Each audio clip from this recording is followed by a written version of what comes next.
Venerable Sirs, Professor Senanayaka, distinguished members of Servants of the Buddha, an organization about which I have learned a lot from Professor Senanayaka. Thank you first for the invitation extended to me to join you today on your one of your weekly sessions, and inviting me to speak about some of the research that I have done. Just a slight adjustment there, Professor. What actually happened was I started my focus of my PhD is on foreign policy in Sri Lanka, but there was a gap at some point where I had submitted chapters for correction, and I was quite intrigued by a certain development that took place at that particular point, and this was the death of the Thai king, Bhumibol Adulyadej. And at that point, I thought he's made a huge contribution to the relations between Sri Lanka and Thailand. What exactly transpired? How did this unfold? And I started doing a little bit of initial research. And the further I went into the area, it was such an amazing journey that I was able to go back several centuries in terms of discovering interactions that have taken place.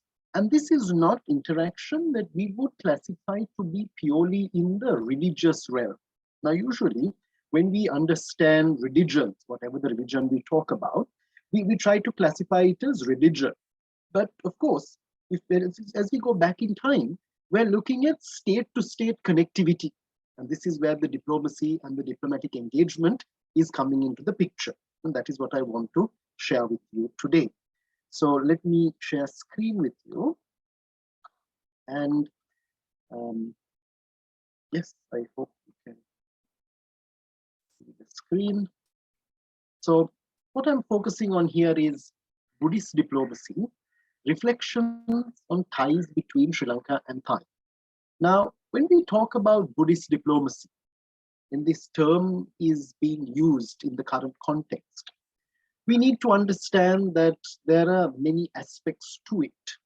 And these aspects stem from one particular point. And this is the point of the Buddha.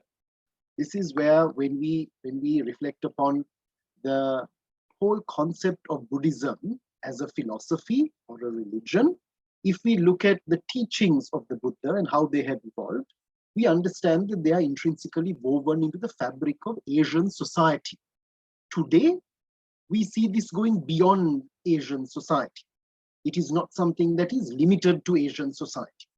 But in our part of the world, when we look at developments over here in Asia, we certainly understand that you cannot separate the Buddha and you cannot separate Buddhism from Asia, given how intrinsically woven they are over long periods of time. Now, what I want to delve in today is to understand, not go deep into understanding the concept of Buddhism, which I defer to all of you who are very well versed in this particular area, Venerable Sirs especially. But what I want to do is focus on this concept of Buddhist diplomacy. What is it? How does it come about? What are some of the earliest origins that we can identify and say, okay, this is to do with Buddhist diplomacy? That's what I want to try to delve into today. How did it first originate? Who would we say were some of the original personalities who were involved in this field? And now we're going back several centuries. One of the earliest personalities that we talk about from Asia is King Asoka. He is someone who cannot be separated from this concept of Buddhist diplomacy. But quite interestingly, when he engaged in it or engaged upon it, it was not probably identified in that same manner. We did not specifically say he is now engaging in a task of Buddhist diplomacy. That may not have been the original understanding of those words, but certainly his action, the promulgation, the sharing of Buddhism that took place led to even personalities like Dr. Vernon L.B. Mendes from the first batch of the Sri Lankan Foreign Service, a diplomat as well as a scholar, who identified Asoka as the great Buddhist diplomat. That was where he was a king, no doubt, but as an emperor, but he was also identified as a great Buddhist diplomat. because of what he did for Buddhism and what he did for international relations. So we cannot talk about Buddhist diplomacy without also making mention of Asoka. But now, if we go deeper into this, in more recent years, now we're talking about Asoka means we're going back several centuries. But let's come to more contemporary times. Has Buddhist diplomacy disappeared from the realm of foreign policy and diplomacy? No, it hasn't. We can find numerous instances in Sri Lanka's past, for example, where Buddhism has been invoked. When we look at that period from independence onwards, if we just look at 1948 onwards, we see numerous instances. Whether it was that statement that was made in San Francisco in 1951, which was made by the then finance minister on the instructions of the then prime minister, where Sri Lanka decided, or Ceylon at that point decided, not to ask for reparation. And this was in keeping with Buddhist philosophy. Jayavardhana at that point said, hatred ceases not by hatred, but by love. He articulated this very strongly later on when he rises to higher positions of power as well in the Sri Lankan context. We saw then in 1954, we saw an instance in which Sir John Kotalavan, when he was talking to or bringing together the Colombo Conference, where he brought together Burma, India, Indonesia, and Pakistan, they were making an attempt at what was known as Asian and African solidarity. But the main point there was the middle path, not veering off the middle path. The world was fast dividing into the two sections, one driven by the Americans and the other by the Soviet Union. And this is where countries were opting for a middle path, a different way of going about doing it. If you look at his contemporary, E.S. Ranayaka's contemporary in India, Jawaharlal Nehru.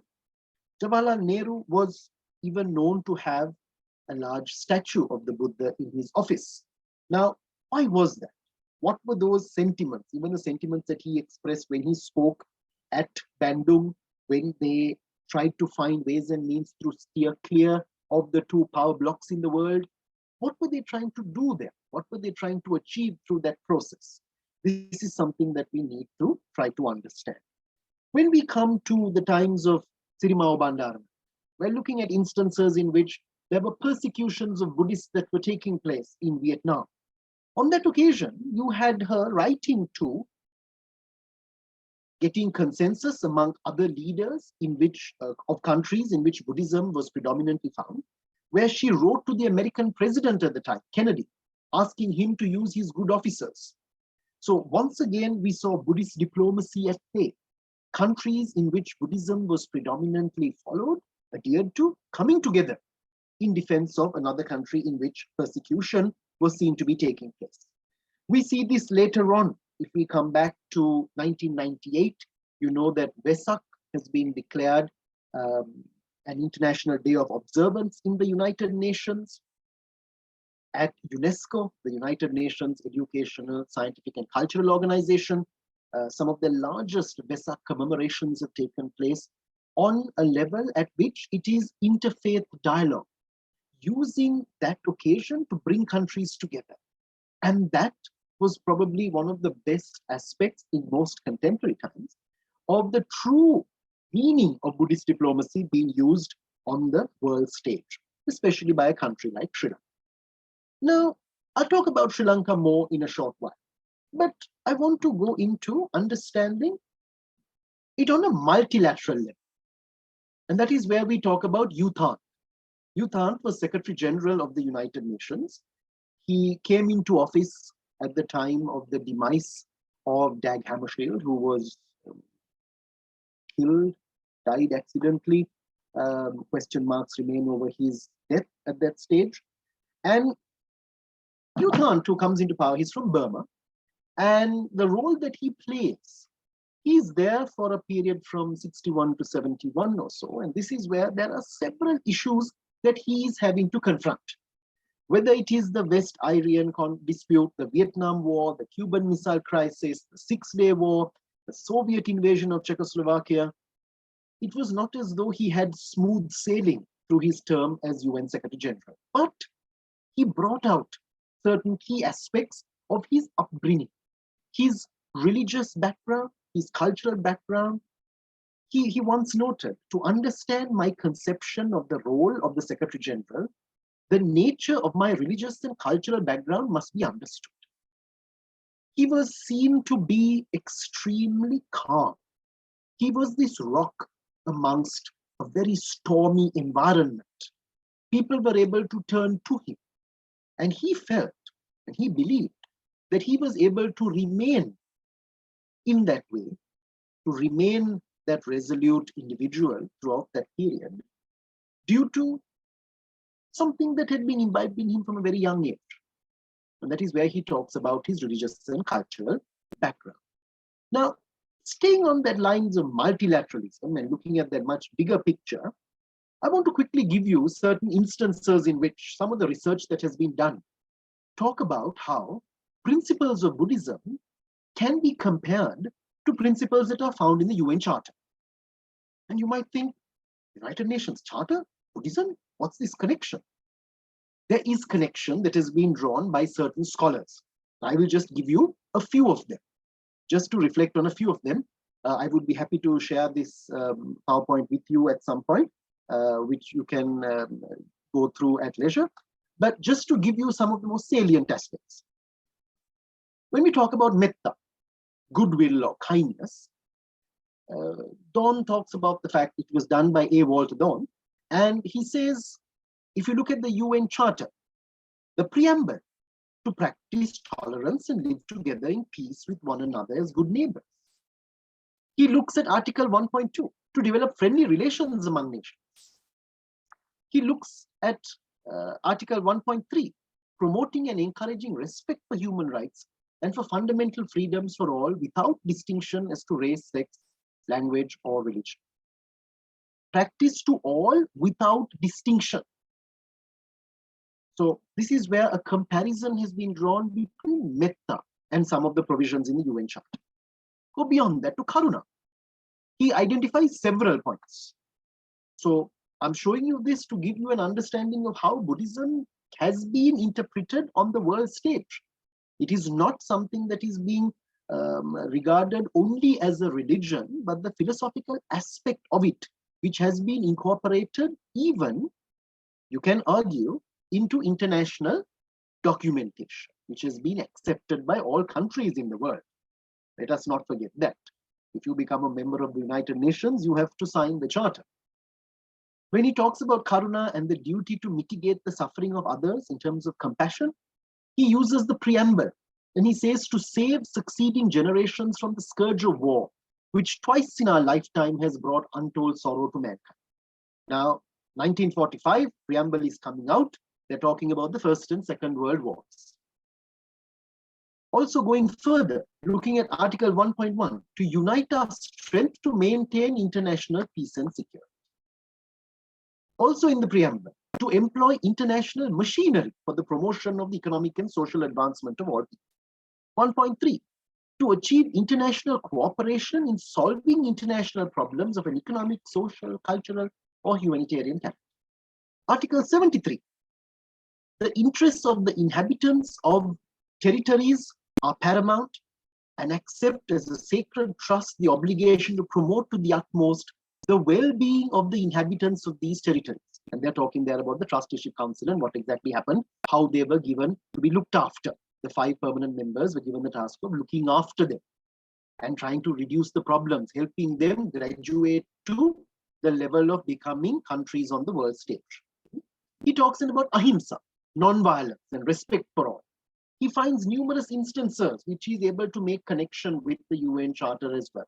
Article 2.4, for example, all members shall refrain in their international relations from the threat or use of force against territorial integrity or political independence of any state. Once again in the preamble, to ensure armed force shall not be used save in the common interest. To reaffirm faith in fundamental human rights, in the dignity and worth of the human person, in the equal rights of men and women and of nations large and small. He talks about Article 1.2. This is non-violence, respect for the principle of equal rights and self-determination of peoples. And once again, he refers to Article 1.3, which is also talked about in context of metta. encouraging respect for human rights and for the fundamental freedoms for all. Now, finally, he looks at karma. And what does he say there? How does he look at it? How does he identify? Law of reciprocal action or cosmic justice is what he argues it to be. Hurt not others in ways that you yourself would find hurtful. Hence, practice metta, karuna, and ahimsa. So what does he go on to say here? Don goes on to say, he looks at Article 2.3 of the UN Charter. All members shall settle their international disputes by peaceful means, in such a manner that international peace and security and justice are not endangered. Don't create problems for others if you don't want problems for yourself. He looks at the preamble once again, and he says, to establish conditions under which justice and respect for the obligations arising from treaties and other sources of international law can be maintained. So these are just a few of the references that he has made in a paper that he has done titled U-Thant, Buddhism in Action. This is found in the publication, the UN Secretary General and Moral Authority, Ethics and Religion in International Leadership. Now, this is where we see in contemporary times huge emphasis, or emphasis that can be placed, an analysis that can be done, understanding that can be derived from what is going on the world stage, and this is at the multilateral level. Now, our focus today is on Sri Lanka and Thailand. Now, two countries in Asia. We are not in the same sub-region. One is in South Asia, the other is in Southeast Asia. We are looking at two countries which discuss diplomatic relations going back to 1955. That is when diplomatic ties were established. But that is not the case in reality when we look at connection between the two countries. This is where we can go back centuries. So the 67 years that we mark this year is a very tiny, minute, insignificant period in the relations between Siam, as it was identified, going back, some of the older forms of its identification, as well as those that were identified in the Sri Lankan context. Now, how does international relations play a big role in Sri Lanka and in Thailand? And of course, how do we bring in Buddhist diplomacy here? I already made references to Buddhist diplomacy in the Sri Lankan context. This is also found in the Thai context. When you look at Thailand, and I'll start with Thailand here.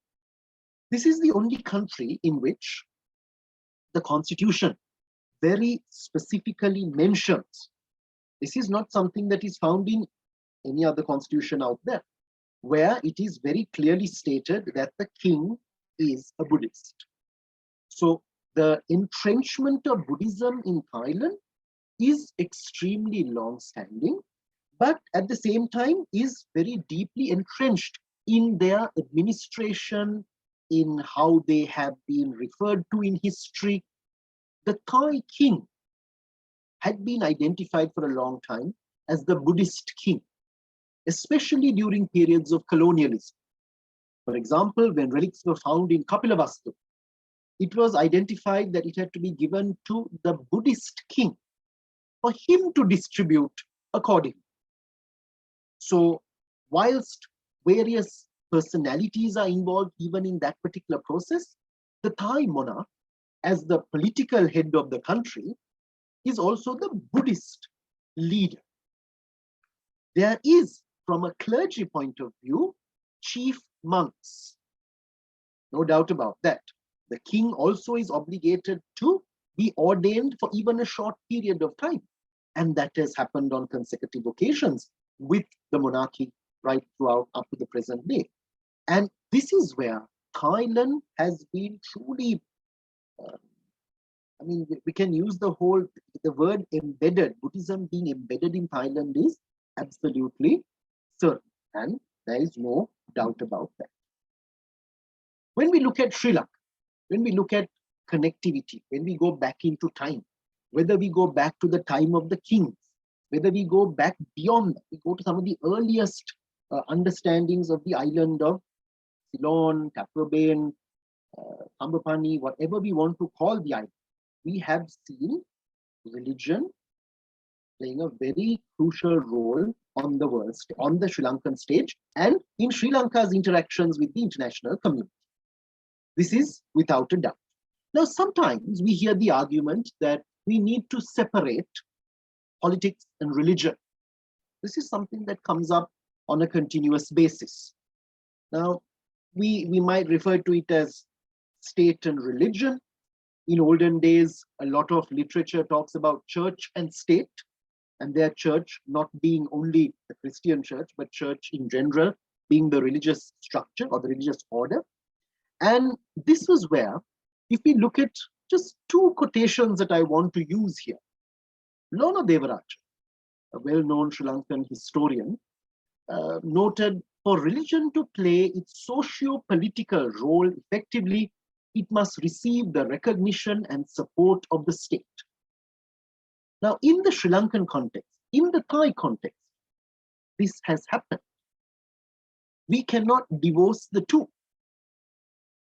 And looking at Gandhi and what Gandhi noted, those who try to divide religion from politics understand neither religion nor politics. Now, this is something that intrigued me, no doubt. How do we then begin to understand a very different path that our countries have taken in this part of the world? Now, I am a teacher of international relations, and very often when we are called upon to provide examples, case studies, where do we turn to? What is found in the syllabus? What is found in textbooks? Examples from one side of the world, examples from one section of the world. Now, it's not to say that those things didn't happen or those things are not to be taken into consideration. Yes, but parallelly, there have been other developments. Sadly, we have not delved deep enough into understanding them. We have not gone out there to push this onto the world stage. Hence, we have come across a situation in which there is one overarching understanding that supersedes all others. I'll give you just one simple example. When we talk about the Cold War, and we are not going back hundreds of years, we're going back to the end of the 1940s, right up to the 1990s. We talk about two main protagonists.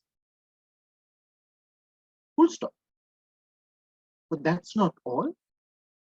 What about the third force that emerged? What about the non-aligned movement at its height?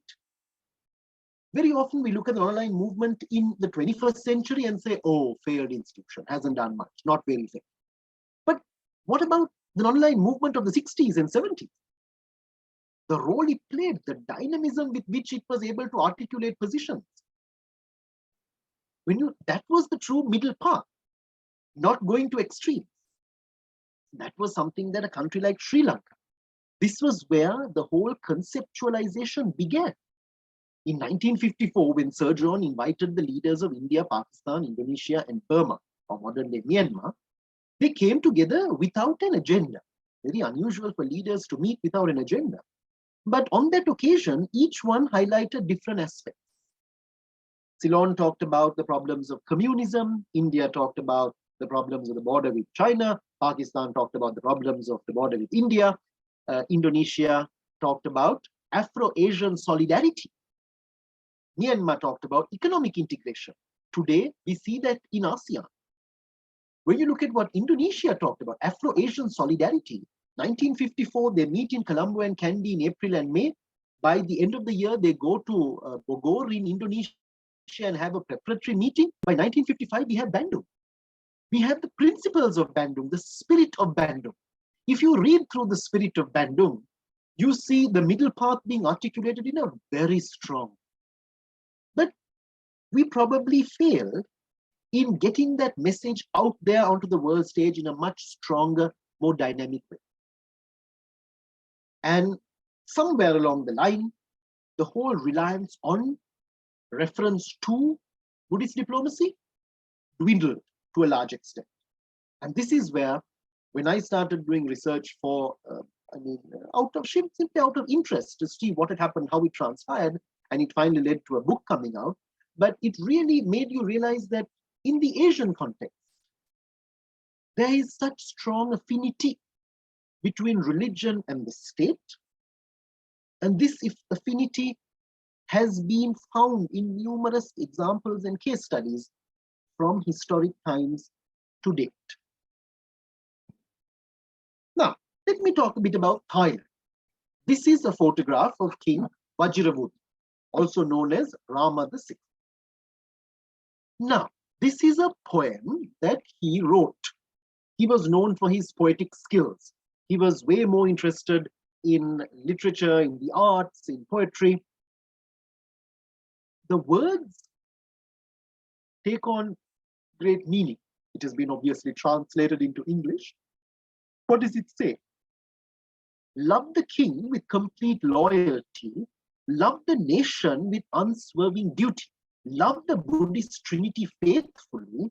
Love honor to merit the world's praise. On all occasions, show respect and think of your land as a state where Thai live in grace.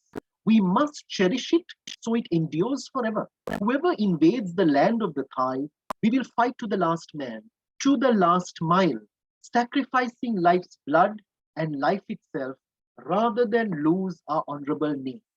If Siam endures, survives, then secure our lives go on. But if Siam's doom arrives, can Thai endure? Our family line is gone, the Thai are done. Interweaving the role of nobility, the monarchy, which we see to date. We see this right up until 2022. There are rumblings, there are questions that are raised in the context of the current leadership. Wasn't the case in the past, but they talk about the king, nation, and the Buddhist Trinity coming together in terms of solidifying, informing the Thai essence or Thailand. Right? And this is something that we are able to derive and understand the strong connection, strong linkage that exists between Buddhism and Thai. Now, let us go to the middle of the 13th century AD.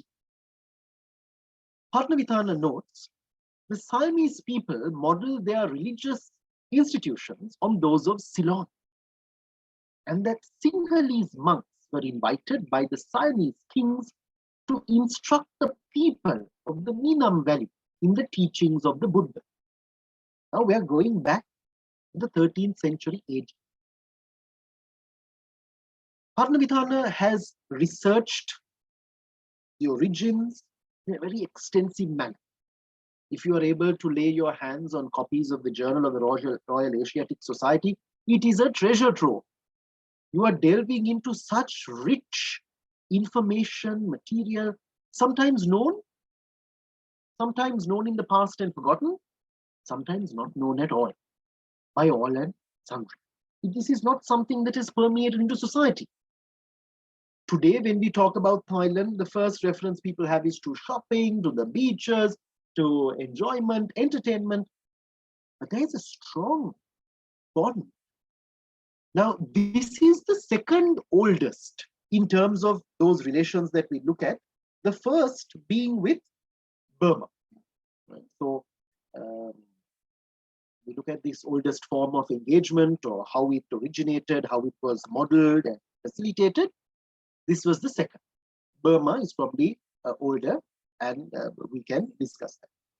But then, if we go further into looking at how this transpired, what exactly happened, emissaries were dispatched, the journey between the two countries was such a difficult one.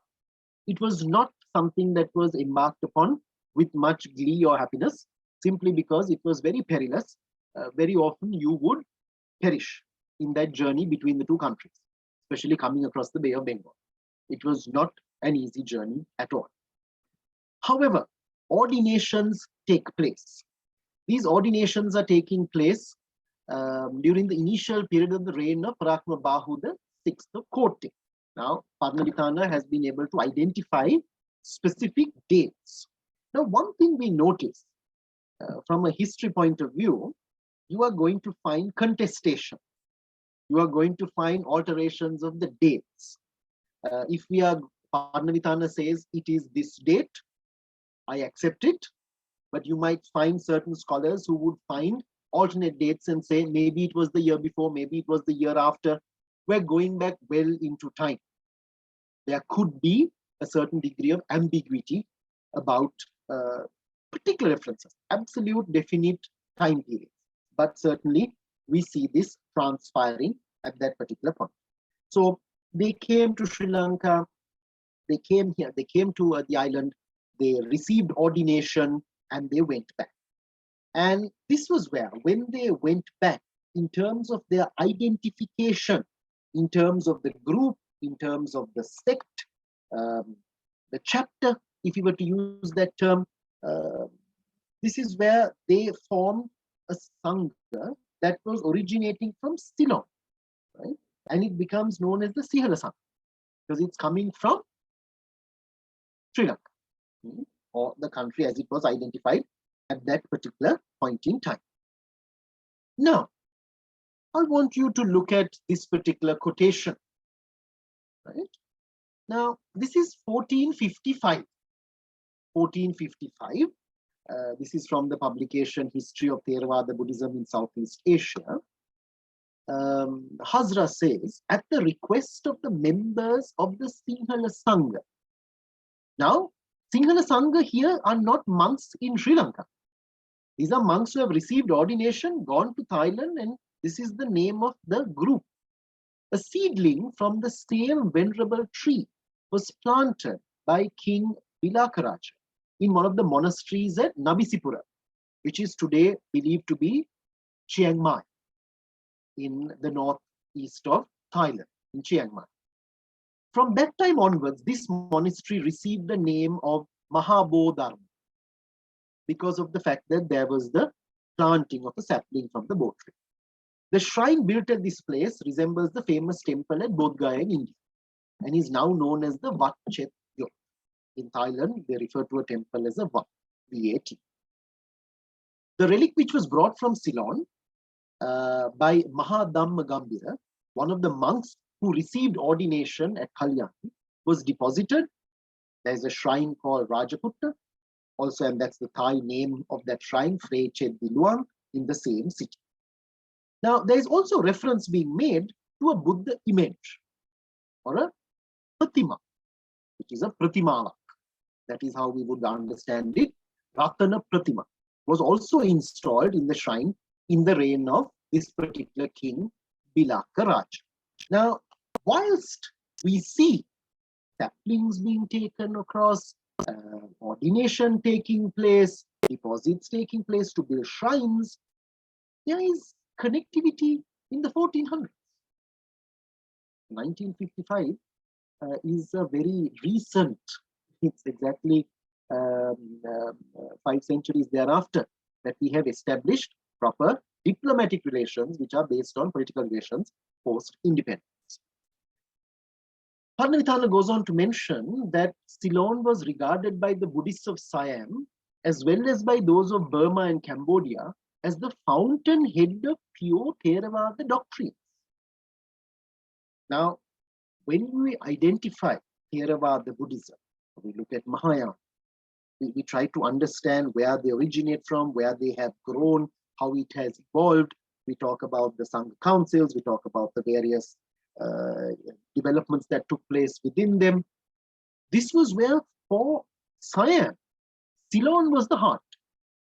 They call it the fountainhead of the doctrines.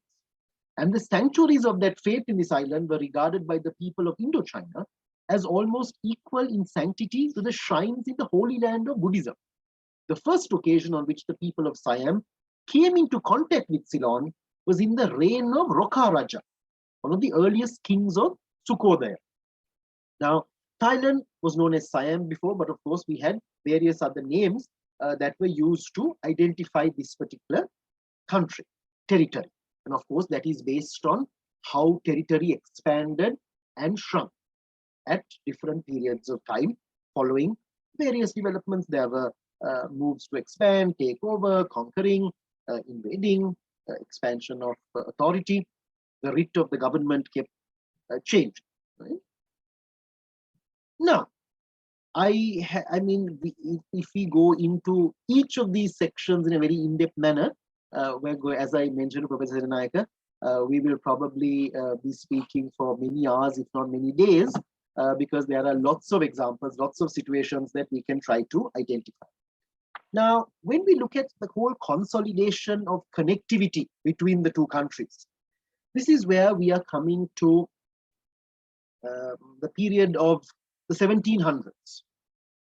In the 1700s, Vernon Mendes says, and I'll quote Vernon Mendes in what he says, 1739 may be regarded as a watershed in the history of Kandy and of Sri Lanka, as it saw the death of the last king of the Sinhala line.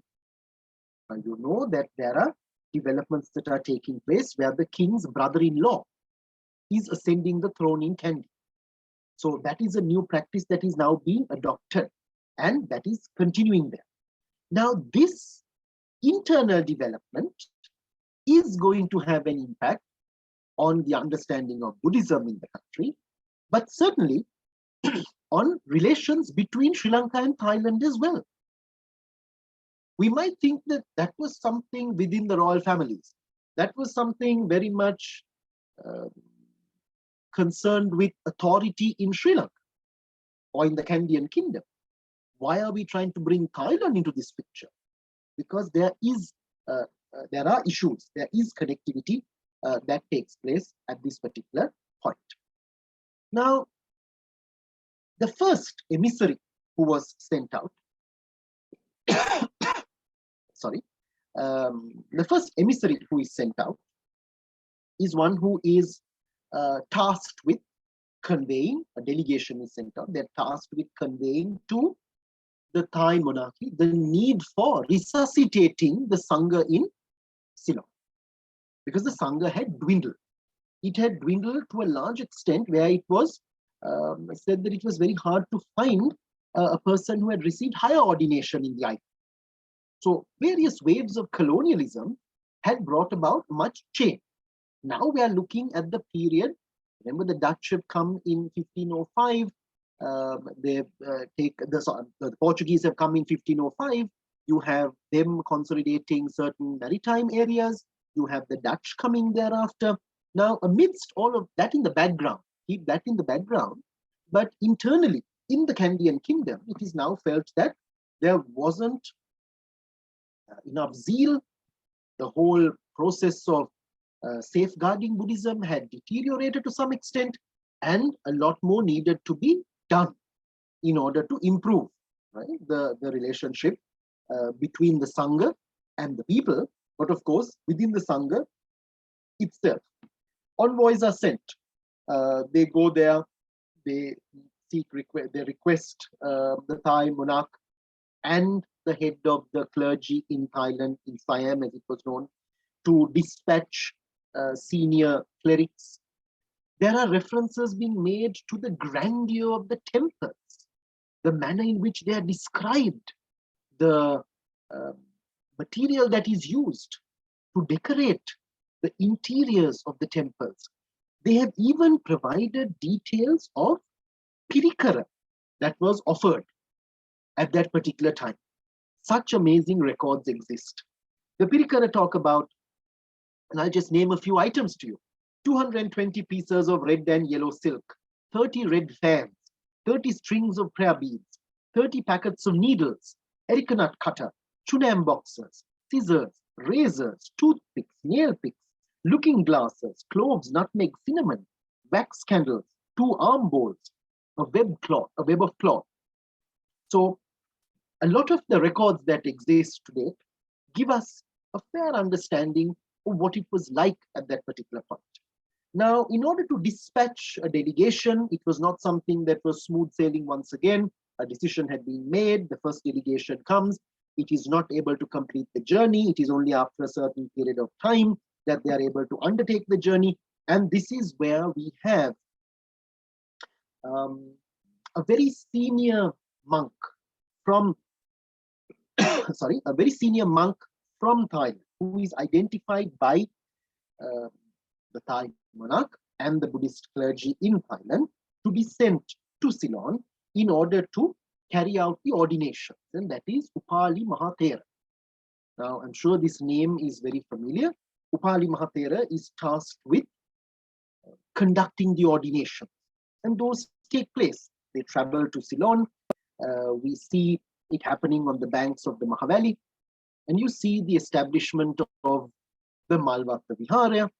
You see the prominence of some of the personalities at that time who were some of the monks who were ordained. It is said, and I'll read a quotation to you, on the evening of the second day of the solar month Kataka, being Friday the 13th day of the lunar month, at the Malvatta Vihara, Upali Mahathero admitted one of the samaneras who had accompanied him from Siam into the Upasampada.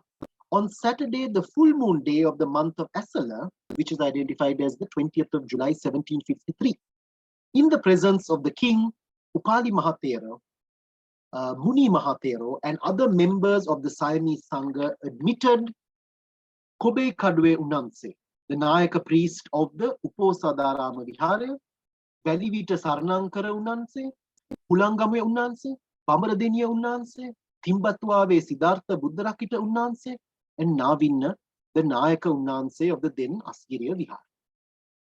So this was where Upali Thero was the chief priest who conducted the ceremony, and this took place, and this is where we see a lot of other developments taking place. Why was the king at the time so keen to promote Buddhism? Don't forget that he was also facing other domestic challenges.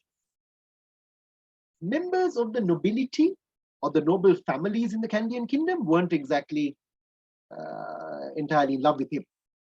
He had a division there.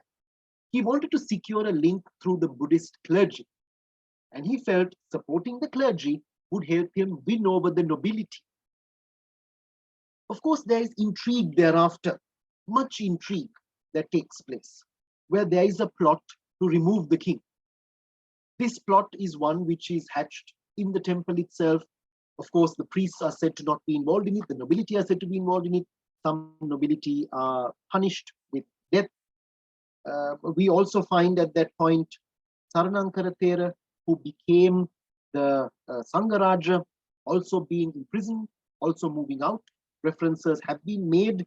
This is not very much discussed. This is not something that is taken up extensively because of the nature of the positions that were held at that particular time. But there are various references that are being made. There were certain executions that took place in Ampitya of some of the members of the nobility who were involved in the conspiracy. But what was the main idea? Remove the king and place a Thai prince on the throne. This is where the intrigue widens. This is where the connection with Thailand is extremely strong. And that chapter continues where even the Dutch were very keen to try to see this happen. That particular young Thai prince who had come to the country, who was present in Sri Lanka at Ceylon at the time, identified as Kramti Pipit. That was the name that was used for him at that stage. Finally, he goes back. When the Thai king gets to know that there are ideas of a conspiracy, etc., Pipit is virtually put into isolation. The Dutch are very keen to connect with him. You even have Dutch governors on their deathbed who are saying, reach out to the Thai prince, let's try to get him. But the Thais are like, no, we're not going to get involved in domestic politics in Sri Lanka. We're not going that far down the road. And he is not brought, and then he passes away with the passage of time. You then come, and I'm going to go through the rest very quickly because I do understand that time is of essence here, and we've already come to 5:24. I want to leave time for a discussion as well. When we come to royal relations, we talk about the Venerable Subhuti Thera. Now, Venerable Subhuti Thera is identified as a very strong Buddhist leader in this country, but he is seen as one of those main catalytic points of connection between Sri Lanka and Thailand. We cannot talk about relations between the two countries without making reference to him the contribution he made, the ordination that he did of the prince priest. Now, there's also several other priests who come into the picture at this point.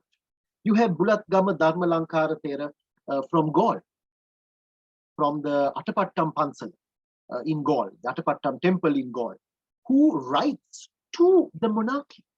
We have direct connectivity between the Sri Lankan clergy and the Thai monarchy because they knew each other. Even when it comes to the prince priest who gains ordination in this country, he is a relative of the king. It is also said that he had not obtained proper permission from the royal family in Thailand before gaining ordination. So he becomes the first foreign monk to head a temple in this country. But later on, when he visits Siam for the funeral of the king, he is not allowed to return once again. And he remains in Siam in Thailand thereafter. But of course, whether it was the connection between King Mongkut, King Chulalongkorn, especially those two, if you look at the reference being made to the Buddhist press. Now, what we often hear, what we are often told, is that the Buddhist press was gifted by the Thai monarchy. Now, at that point, there was a desire to propagate Buddhism. It was being done in the realm of Christianity. What was happening in the realm of Buddhism? So this was felt that they needed to buy a printing press, which was the machine, but also the ink and paper and other facilities that went into establishing a press or a room, at least, which had a printing machine in it. Now, it was quite a large amount of money. There was an effort to raise the money domestically. They were able to gather a sufficient amount in order to procure it at first. But then Bulat Gamwe Hamdro writes to the Thai monarch and says, we really need support in this. And he sends a lump sum of money, which is seen as the largest lump sum that they had received up to that particular point. And that money is used for the maintenance of this press. When you go to Gaul, the original machine that was procured from London is still found over there at the Gangaramya Purana Vihara, which is another temple in Gaul. Now, when we come into closer times, when we talk about some of the relations, I want to just show you some of these photographs, which I gathered at various times. Some of them are not entirely clear. The photograph right in the middle is of the prince priest receiving ordination at the hands of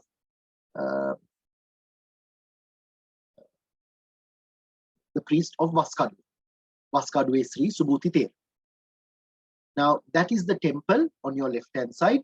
And if you visit this temple, you will also find a small museum that has been built, which has certain relics, artifacts of the prince priest, as he was identified at the time.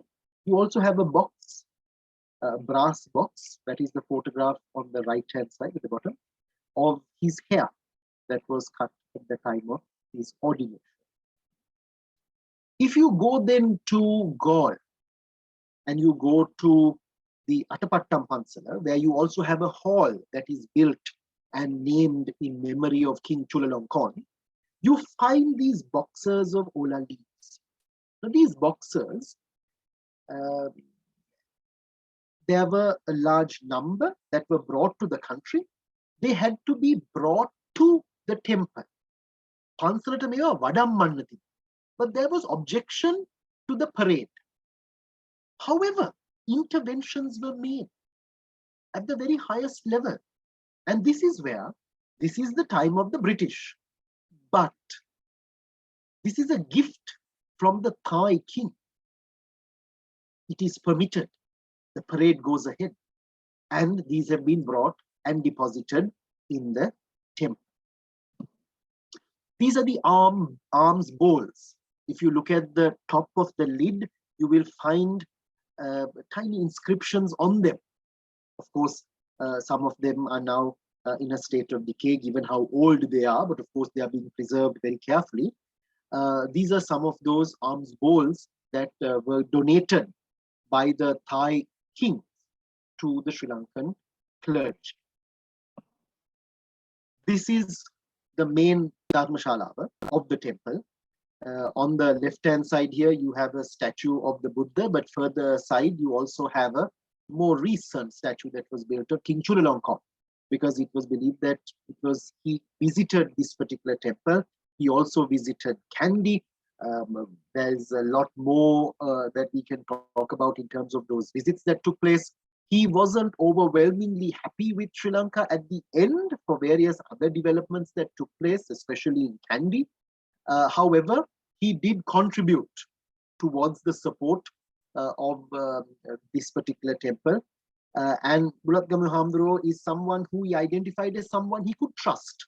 This is mentioned in some of those original letters. He says, unlike the others, I can trust you. He has said it very clearly in his letters. He has written that. And there were various exchanges that took place, books that were donated, funds that were given, and finally permission had to be sought to name this particular hall. So this is where, when we look at that overarching picture of Buddhist diplomacy and what has happened, how it has transpired, how it has evolved in time, this is where I like to end with this thought that in an age of intense interaction, today we are not in an era in which we hardly have any other dealings with countries. It is very intense. That is what globalization has done to us. The wielding of Buddhist diplomacy would augur well for ensuring a strengthening of ancient ties, building of bridges, and a consolidation of peace. Now, one thing that we've got to understand, I've got to also put that out before I end, is that Buddhist diplomacy may not be a policy that can be used with all countries, but it can be used with some countries. And why not use it? That's my main point.